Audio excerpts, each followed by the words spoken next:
9th of April, 1731. Aboard the brig Rebecca, Captain Robert Jenkins and his crew left Jamaica and sailed off the coast of Cuba. In Rebecca's hold was sugar, tea, and various cakes headed for London. The season was one of hot weather and calm waters, but the dangers of nature were irrelevant today. Jenkins watched anxiously as a sloop approached from the coastline, a Spanish Guardia Costa, or Coast Guard. Jenkins had every right to be wary, for the Guardia Costas, although legally allowed to search British vessels in Spanish waters, were regarded more like pirates than government authorities. This sloop belonged to no ordinary Guardia Costa captain either. It belonged to Captain Leon Fandinho, who held a reputation for brashness and brutality. With 3 shots across Rebecca's bow, the sloop pulled aside and boarding began. Immediately, Fandinho's crew ransacked the ship, beating the crewmen and rifling through everything to find Spanish materials and money. Finding no evidence of this, an enraged Fandinho turned to Jenkins and his crew. First, the cabin boy was beaten until he collapsed, and then Jenkins was twice put up on the mast. The second time, the captain severed Jenkins' ear.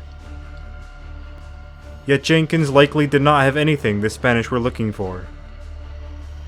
With night approaching, Fandinho relinquished his taste for torture. The Rebecca was stripped of anything portable: a tortoiseshell box, some old silverware, the brig's navigational equipment, candles, bedding, Jenkins's personal items, all the way down to the clothes on the crewmen's backs. Naked, freezing, and with only the stars to guide them, the Rebecca would reach the River Thames after 2 months on the seas. This incident resulted in a brief moment of fury from the British public and the government, but nothing happened. Little did Jenkins know, but in a few years his name would forever be remembered in a new colonial war.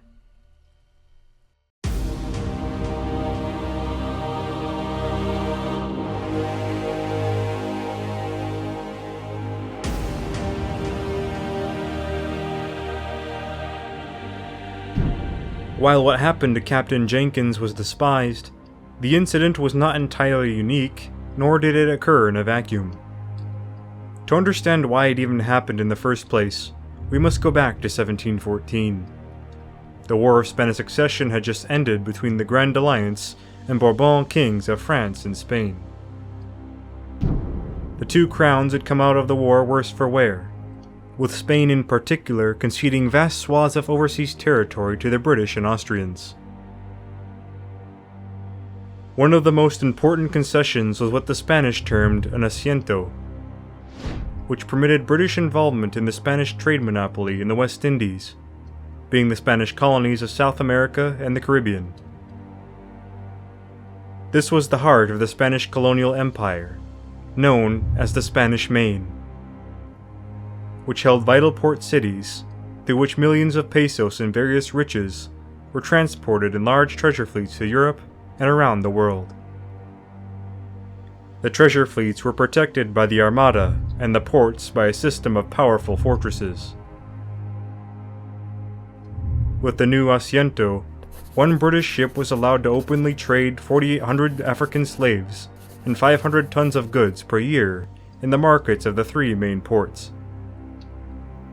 In turn, the British gave the asiento exclusive rights to the South Sea Company, a relatively new joint stock company that would play a critical role in the coming 90 years of hostility that was a result of the Treaty of Utrecht.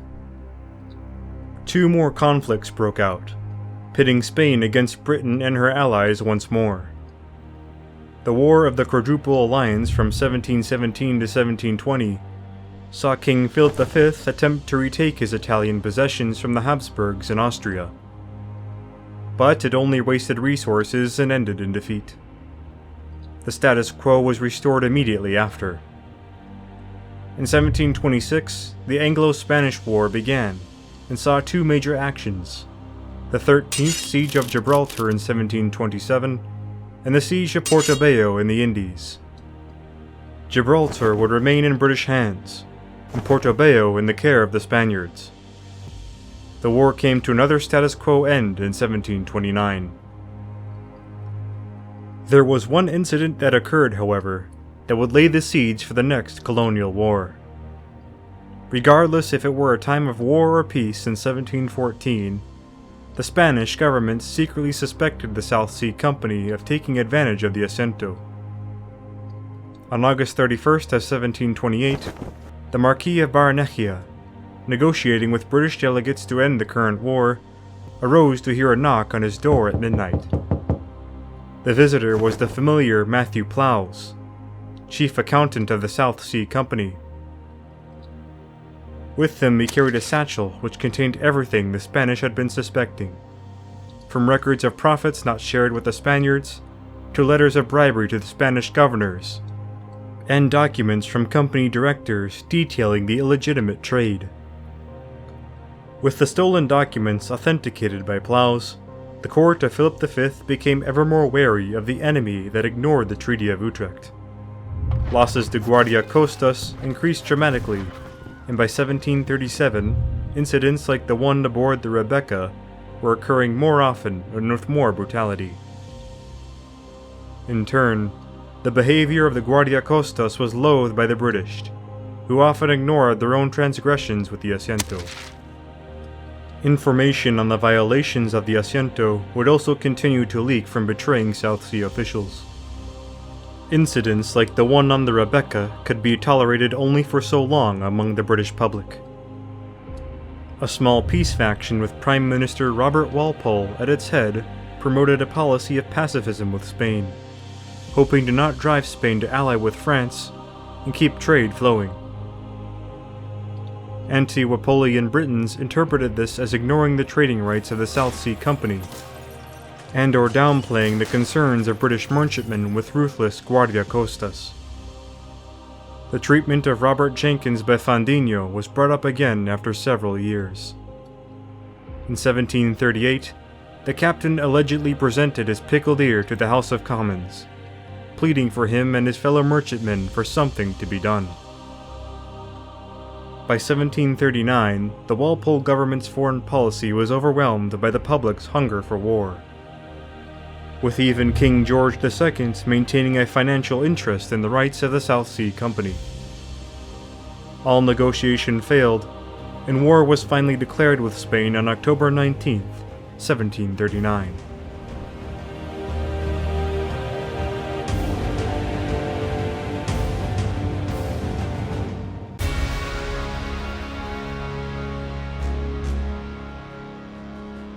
In Britain, recruitment began, though it was slow, particularly for the Royal Navy. Drafts of mariners and the use of impressment gangs were initially the common tactic of filling in the vast number of ships at the nation's disposal. Increased incentives for joining were issued, and slowly more men inhabited the hulls of Navy vessels. While the Spanish army was already much larger, it lacked the fleets to transport it. Philip V had issued numerous reforms to both branches of the military for the last decade, but the Armada was still much overshadowed by the Royal Navy. They, like the British, had lacked the crews to man their vessels. However, the Spaniards maintained the initiative against their enemy by posturing against the British garrisons in Minorca and Gibraltar with two powerful field armies. Furthermore, the Duke of Montemar, one of Philip V's generals, intimidated Britain diplomatically by beginning negotiations with Allied France and stoking rumors of an in-the-works Jacobite uprising, which would actually come to fruition a few years later. Yet before the warpath had been chosen, the British Admiralty discussed where to strike Spain first if hostilities broke out. A semi-retired Captain Edward Vernon, known to be a staunch Tory warhawk, advocated for an aggressive strike in the West Indies, but he received nothing but a polite nod from the Admiralty. Fearing that his anti-Napoleon stances in the House of Commons would once again stifle his career, something else happened instead. On July 10, 1739, he was summoned to the King's Palace where, to his astonishment, he was promoted to Vice Admiral of the Blue Squadron in Jamaica, a jump in rank of 3 orders of magnitude. The British government decided that with Britain's small army and stagnated navy, that a land campaign in Iberia was out of the question, especially if France would align itself with Spain. In order to gain the initiative, they had cut off the Spanish mainland from its treasure colonies. Thus, Vernon's ideas were more carefully considered by the Admiralty. The new Vice Admiral was no doubt capable.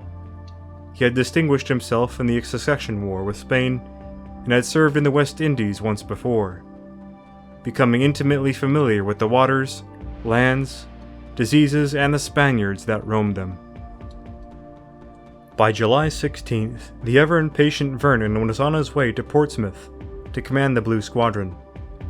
Once there, he spent much time getting to know his captains, training and disciplining his sailors, training them in naval gunnery, sailing maneuvers, and even in small arms drill for close quarters, ship-to-ship fighting. He had been known to have a hot temper from an early age, and his men most certainly learned it immediately. He did, however, give much attention to the health of his men, giving special attention to the 3.5-pint ration of rum, reducing it to a ratio of 1 to 8. The drunkenness that accounted for so many issues of health and discipline were stifled in the Blue Squadron, though it wasn't always popular among the men. Vernon's sailors took to referring to the Vice Admiral as Old Grog, in reference to his grogroom clothes. Soon the rum ration was referred to as grog, which persists to this day. In no time, the Blue Squadron was considered one of the most efficient in the Royal Navy. Fast forwarding to the fall of 1739, the Vice Admiral Vernon arrived in the West Indies, sailing to Port Royal in Jamaica. He was supposed to meet Commodore Charles Brown, who was currently patrolling the northern coast of the Spanish Main. Waiting upon his return, Vernon wanted to know the whereabouts of the treasure fleets and strike where they were headed. South Sea Company factors and intelligence reports made it clear that the galleons were not headed for Havana or Cartagena, but for Porto Bello and Panama. Commodore Charles Brown returned just in time. Vernon plucked 200 men from the Jamaica garrison to use as Marines, and set sail. During the Anglo-Spanish War, Admiral Francis Hosier attempted to take the city in 1726 with a fleet of 20 vessels and nearly 4,700 men. The Walpole-influenced Admiralty would not allow an assault, and the blockade, which was ineffective, lasted into 1727. Horrid conditions led to an outbreak of disease, which claimed 3,000 to 4,000 British lives, including Hosier himself. This time, Vernon was given much freedom to exercise command. He would not repeat the blockade, but instead take the port in one fell swoop. At his disposal were just 6 ships.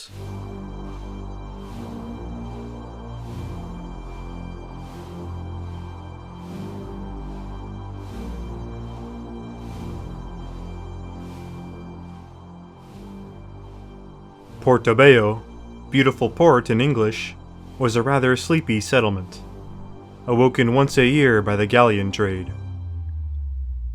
The imposing, yet increasingly neglected forts of Todo Fierro, Santiago de la Gloria, and San Geronimo defended it. Vice Admiral Vernon, with 2,500 sailors and 200 marines and 6 ships, weighed anchor outside the bay on November 20th. The plan was to attack in line of battle, running past the guns of Todo Fierro, the Iron Castle, then move on Santiago de la Gloria and ruin its defenses. Vernon's command policy did not dictate, however, that his captains had to strictly adhere to his plans. the unpredictable nature of sea winds and warfare would be accounted for. Hampton Court first weathered the Salamandinas at 2 p.m., heading toward the Iron Castle as the wind shifted easterly. Commodore Brown took initiative and ordered Captain Renton to drop anchor just within range of the lower battery, exposing the ship to enemy fire. Immediately, the Hampton Court was pummeled by 9 of the Iron Castle's 32 guns, and the calm day was shattered in the ensuing duel of cannon. Usually, 1 shore gun equaled 4 guns afloat, but that was not the case at Porto Bello. Now it was the Spaniards' turn to be punished, as Renton's superior gunners shelled the batteries and walls of Todo Fierro. Up to 400 rounds were fired from Brown's ships within 3/4 of an hour. 9 guns was all that could be brought to bear by the garrison, as the rest were in a dilapidated state.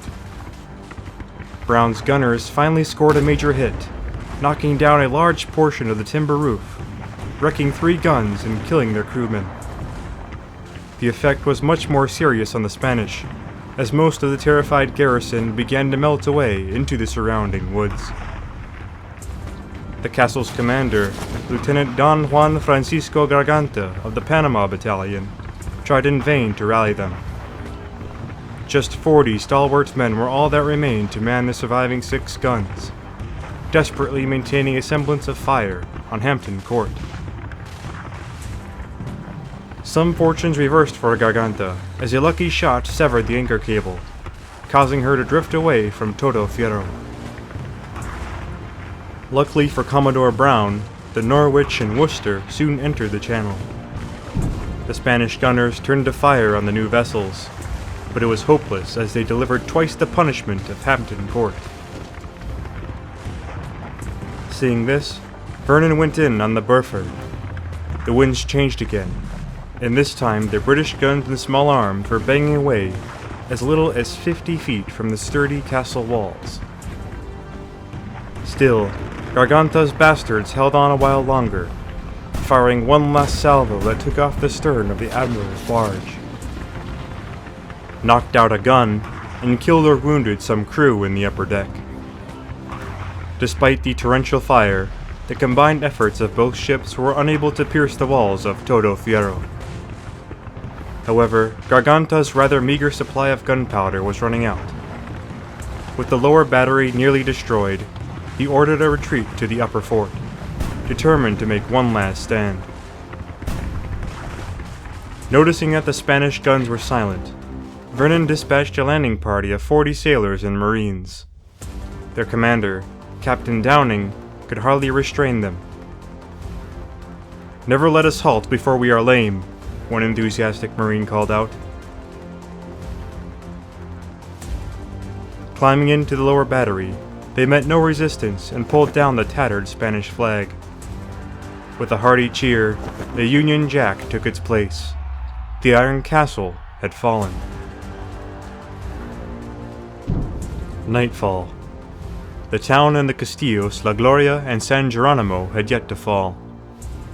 La Gloria's gunners fired at Vernon's squadron, most shots being inaccurate. Only one did any damage, as it brought down Burford's foremast.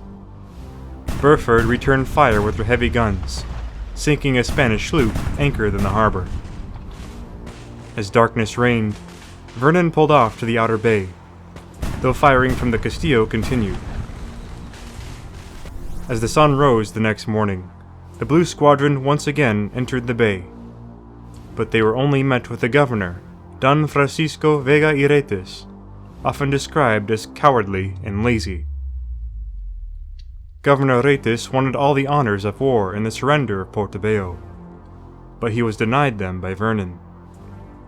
The attack was set to continue the next morning, but instead a different boat arrived by 3 p.m., revealing that Retes had fled to the hills, and the town would surrender unconditionally. Vernon accepted.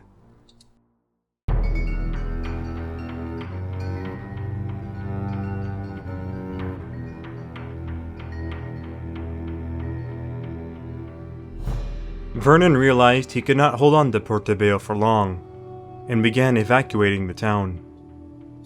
On November 29th, Captain Charles Knowles arrived with 3 more ships to assist in the evacuation.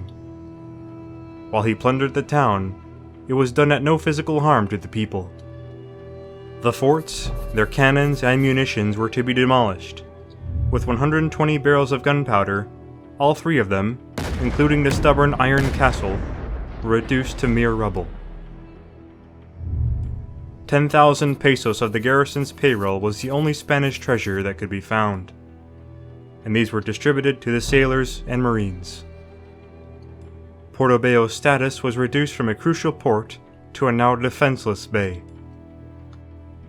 In Britain, news of Vernon's victory was met with a frenzy of patriotism. The unofficial anthem, Rule Britannia, was composed by James Thomson, partially in celebration of the victory.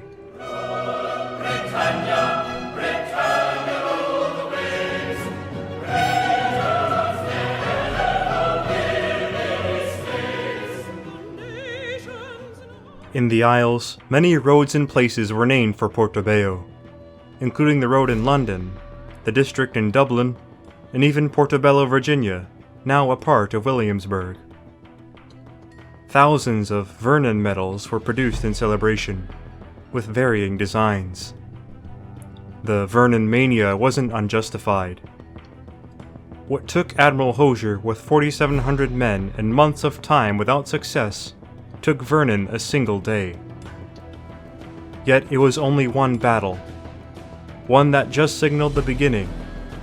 There was much more to be done. The soon global conflict that would be known as the War of Jenkins' Ear was on.